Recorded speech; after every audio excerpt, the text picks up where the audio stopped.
reminds me that I tend to go on a little bit long in these certain circumstances. So my first pledge is to try to keep this around 5 minutes tonight. Family, friends, neighbors, supporters, I stand in front of you tonight truly humbled and grateful. We began this 9 months ago in last place, and yet I stand in front of you tonight having been endorsed by the President of the United States.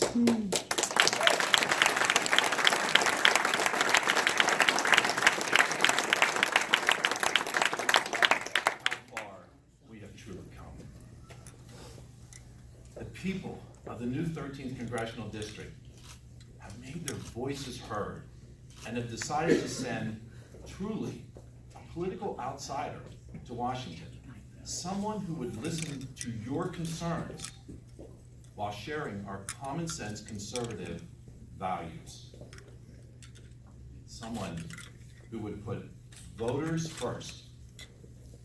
Voters want a new, fresh voice who will listen to your concerns. That has been and will continue to be my pledge to everyone across the new Pennsylvania 13th Congressional District. If you turn on television or log on to social media, this year's midterms appear to be the most divisive as long as I can remember.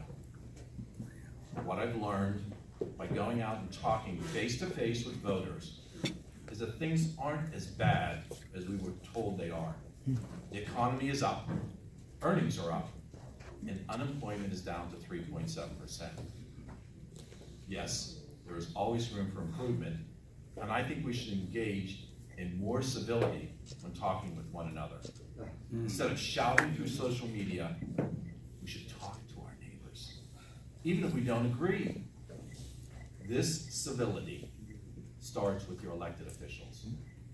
And my pledge is to assume this office with humility and serve with dignity. I believe America is the greatest country in the world. Every single person that votes has the power to collectively choose who will best represent them. Elections are about the voters and not about the candidate. So I want to thank you as the voters for putting your faith in me. I especially need to thank my wife, Alice.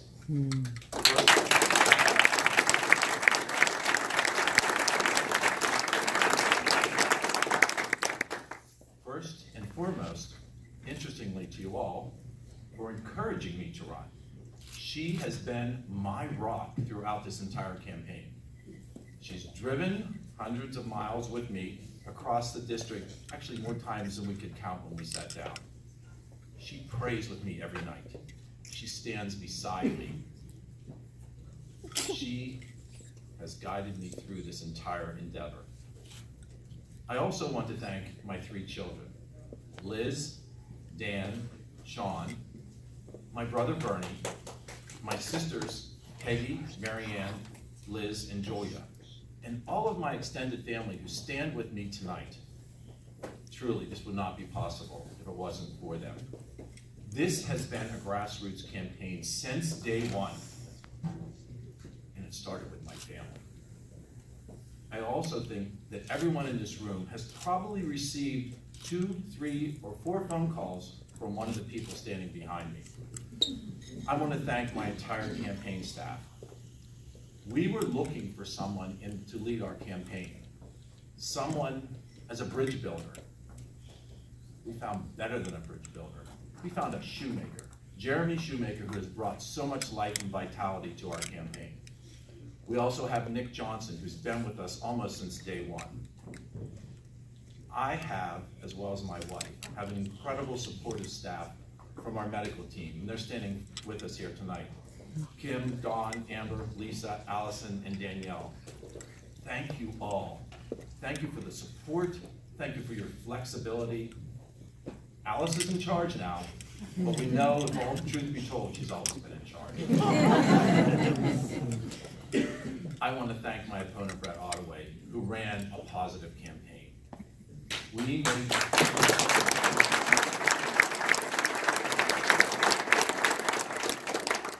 may disagree on issues, but aren't we fortunate to live in a country that allows this to occur, that presents to the voters your choice when addressing these very difficult issues? Finally, I need to thank Genevieve. Genevieve brought so much life to this campaign. I was honored to try to protect the generations of the future which Genevieve represents. I'm honored to have her with me every step of the way as well.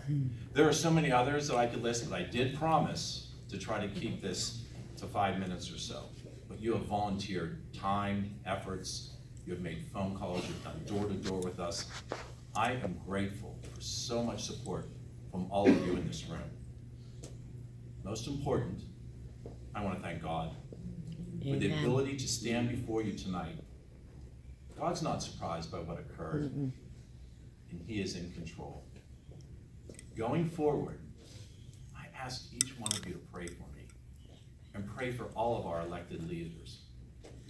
I want to humbly thank you for believing in me, for supporting me, and allowing me this incredible privilege of running for office. I've made a number of house calls throughout my career as a doctor, but you have given me the best house call. You are sending a doctor to the house. Thank you all.